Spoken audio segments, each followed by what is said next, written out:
నమస్కారం. నా పేరు శరణ్య. నేను 10వ తరగతి చదువుతున్న కేపీ పాఠశాల విద్యార్థిని. ఈరోజు నేను తెలుగులోని మొదటి పాఠం దానశీలం యొక్క పోతన రాసిన ఒక పద్యాన్ని చెప్పబోతున్నాను. కులమున్ రాజ్యమున్ దేజమున్ నిలుపు మీ కుబ్జుండు విశ్వంబరున్ డరతింబోండు త్రివిక్రమ స్ఫురణ వాండే నిండు బ్రహ్మాండమున్ గలండే మాత్పనముండు నా పలుకు లాకర్ మెంపు కర్ణన్ ములన్ వలగి దానమున్ గీనమున్ వదాన్యోత్తమ బనుమ. దీని యొక్క భావం: దాతల్లో గొప్పవాడ ఓ బలి చక్రవర్తి, నీ కులాన్ని రాజ్యాన్ని పరాక్రమాన్ని నిలుపుకో.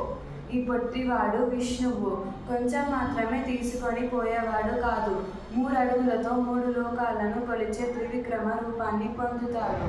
ఎవరైనా అతడిని ఆపగలరా?